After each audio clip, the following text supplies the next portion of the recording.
Family of slain Kuru Kururu resident appeals to police for justice. Kaider News reports.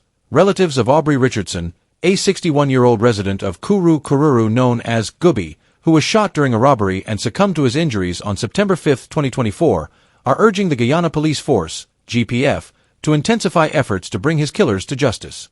The tragic incident occurred on August 24, 2024, at Satai Shop in Yarrowcabra on the Soesdijk-Linden Highway. Richardson had left his home with a friend at approximately 20:30 HRS to visit the shop. During the visit, he was shot by one of 4 armed bandits who also stole cash and jewelry from the shop before fleeing the scene. According to the family, Richardson was left bleeding on the ground for an extended period before his friends responded to his pleas for help. They transported him in the bus he operated, stopping to pick up his son at Jamun Tree, Kuru Kururu, and rushed him to the hospital. Despite spending almost 2 weeks in the ICU, Richardson eventually succumbed to septic shock caused by the injuries he sustained. While a post-mortem report indicated that Richardson died from injuries related to a single gunshot wound, the family claims a further inspection of his body revealed evidence suggesting he may have been shot more than once.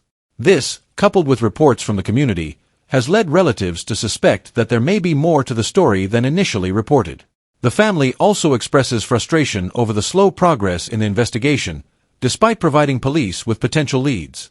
They have raised concerns that the police have yet to apprehend any suspects or issue a wanted notice for a key individual implicated in the shooting, who is also wanted for another crime committed earlier this year. Relatives believe that the suspects in the case were known to Richardson and have expressed concern that efforts to investigate the incident comprehensively may be hindered. They allege that there could be attempts to cover up aspects of the crime, including a failure to act on the positive identification of one of the offenders by a witness. The family remains steadfast in their demand for a transparent and thorough investigation, urging the authorities to ensure that the perpetrators are brought to justice and that no individual involved in the crime is shielded. They fear that without decisive action, the case may become cold, and the truth may remain hidden. Motorcyclist dies in Eccles crash. The Guyana Police Force is currently investigating a tragic accident that took place today on Eccles Public Road, resulting in the death of a 30-year-old motorcyclist, Dylan Abrams, of Lot 91, Field Sophia, Greater Georgetown. According to initial reports, Dylan Abrams, accompanied by a female pillion rider, was traveling south along the eastern carriageway of the Eccles Public Road when he lost control of the motorcycle. The motorcycle collided with the concrete median dividing the eastern and western carriageways. The impact caused both Abrams and the pillion rider to be thrown onto the road, sustaining severe injuries. Emergency services, led by Dr. Kissoon, responded promptly, but despite their efforts, the motorcyclist was pronounced dead at the scene. The female pillion rider was found in an unconscious state and was transported by ambulance to the Georgetown Public Hospital Corporation. She is currently undergoing treatment for a punctured lung, a fractured right leg, and head injuries. Her condition is listed as critical. The Guyana Police Force continues its investigation into the circumstances surrounding this fatal accident and urges motorists to exercise caution when traveling on the roadways. Police investigate fatal accident involving pedal cyclist in Grange. The Guyana Police Force is conducting investigations into a fatal accident that occurred on Sunday, October 13, 2024, at approximately 14:45 HRS on the public road at Grange, West Bank Demerara. The incident resulted in the death of 56-year-old pedal cyclist Shaman Ally, a resident of Lot 39 Independence Street, Grange. The accident involved motorcar #PMM 9424, driven by 34-year-old Kelvin Hodge. Preliminary investigations suggest that Shaman Ally was riding south along the eastern side of the road and was not holding onto the cycle handle when he lost control of the bicycle. Ally swerved westward, colliding with the left side front fender of the motorcar, which was traveling in the same direction. As a result of the collision, Ally fell onto the road, sustaining injuries to his head and body. He was picked up in a semi-conscious state by emergency medical technicians, EMTs, and transported to the West Demerara Regional Hospital. Despite efforts by the medical team, he succumbed to his injuries at around 17:30 HRS. The body of the deceased is currently at the Ezekiel mortuary, awaiting a post-mortem examination. The driver of motorcar #PMM 9424 has been taken into custody and is assisting with the ongoing investigation. The Guyana police force extends its condolences to the family of Shaman Ali and urges all road users to exercise caution to prevent further tragedies on the roadways. 37-year-old security guard dies in ATV accident at Sandhill Trail. The Guyana police force is investigating a fatal ATV accident that claimed the life of 37-year-old Marlon Davison on Sunday afternoon, October 13, 2024. The incident occurred on the Sandhill Trail, Kuyuni Mazaruni, Region 7, around 17:25 HRS. Marlon Davison, who was employed with Hopkinson mining security firm and resided in Puturoyan, West Bank Demerara, was traveling east along the northern side of Sandhill Trail at a high speed when he lost control of the ATV. The vehicle flipped over, pinning Davison beneath it. Public-spirited individuals on the scene assisted in picking up Davison, who was in an unconscious state, and transported him to the Bartica Regional Hospital. Unfortunately, upon arrival, he was pronounced dead. The Guyana police force extends its condolences to the family, friends, and colleagues of Marlon Davison and continues to urge caution when operating apps, particularly on uneven terrain. Station Street murder-suicide. Woman fatally stabbed by jealous partner. The Guyana police force is investigating a tragic murder-suicide incident that occurred on Saturday evening, October 12, 2024, at a residence on Station Street, Kitty.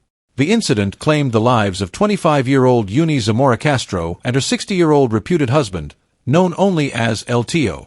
Both individuals were Venezuelan nationals who had been living together as a couple. Preliminary investigations indicate that jealousy may have been a key factor leading to the fatal confrontation between the two. According to reports, the relationship had recently soured, with Castro expressing her desire to end the relationship due to LTO's possessive behavior.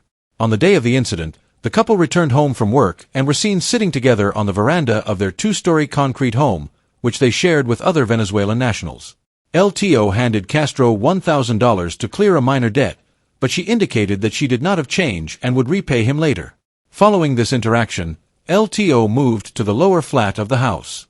Shortly thereafter, Eunice Castro went to the lower flat and was on her phone when LTO approached her with a knife. He then attacked Castro, inflicting multiple stab wounds. Anislady Diaz Leblanche, a 42-year-old cleaner and cook who was a close friend of Castro, witnessed the incident and fled the scene in fear.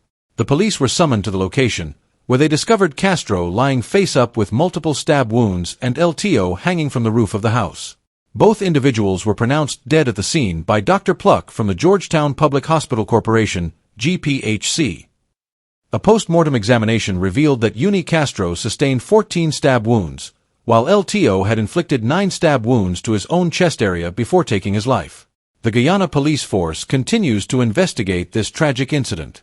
The authorities are urging anyone with additional information to come forward to aid in the investigation. The Guyana police force extends its condolences to the families and friends affected by this tragedy and reminds the public of the importance of seeking help in situations of domestic conflict and violence. Region 6 residents to benefit from enhanced drainage with new excavators. Residents of Region 6, East Burbus Quarantine, are set to experience improved drainage and irrigation systems, following the handover of 5 new excavators by Minister of Agriculture, Zulfikar Mustafa. The machines are part of the ministry's ongoing efforts under the Flood Risk Management Project to strengthen the region's infrastructure and address flooding concerns. During a ceremony on Saturday, Minister Mustafa delivered 2 small excavators to the Neighborhood Democratic Council, NDC, in Black Bushpolder, and 1 large excavator, along with 2 mini excavators, to the National Drainage and Irrigation Authority, NDIA, office in Tarlaji, Quarantine. The new equipment, which includes a large excavator costing $46 million and mini excavators priced at $13.5 million each, will enhance the region's ability to maintain and improve drainage systems, directly benefiting farmers and residents. At the Tarlaji handover, Minister Mustafa emphasized that the machinery should be dedicated to public works first, prioritizing areas such as Cromarty and Philippi, before being used for private assistance. It seems that a few persons are making decisions behind our backs, and it's affecting not them, it's affecting the government, and we have to stop that immediately, Minister Mustafa stated, urging transparency and accountability in the use of the equipment. He assured residents that the machinery would remain within designated areas until tasks are completed, with a focus on desilting main canals first. Minister Mustafa also announced plans to repair 4 small excavators currently out of service in the region, ensuring they are returned to full functionality and assigned to various communities. How many need to be fixed? We will fix those and assign them to the various local government bodies, he affirmed. In addition to the machinery allocated to Region 6, Minister Mustafa delivered 2 mini excavators to the MMAADA at Onverwacht, West Coast Burbus. These excavators, acquired at a cost of $27 million under the Flood Risk Management Project, will aid in maintaining internal drainage systems within the MMA scheme. The minister also highlighted the government's commitment to providing opportunities for young people through skill-building initiatives. He introduced 2 young women trained through the Board of Industrial Training (BIT) program who have been employed as operators for the new equipment. Vanita Shattergun, 27, and Divya Ragbur, 22, expressed their gratitude for the opportunity to apply their skills in this new role. Shattergun, a former security officer, and Ragbur both shared their excitement about contributing to the community's development. The provision of these excavators and the training of skilled operators are part of the government's broader efforts to improve infrastructure and create opportunities for the youth in Region 6. The Ministry of Agriculture remains committed to working alongside local authorities to ensure efficient and effective use of these resources, addressing the needs of farmers and residents across the region.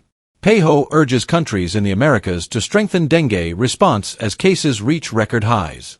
The Pan American Health Organization, Paho, has issued an urgent call for countries in the Americas to reinforce their dengue response plans, as the region faces a record number of cases in 2024. With the peak transmission season beginning in South America, Paho emphasizes the need for enhanced surveillance, early diagnosis, and timely care to mitigate severe cases and reduce fatalities. As of September 9, 2024, the region of the Americas has reported over 11.7 million dengue cases, more than double the number recorded in 2023.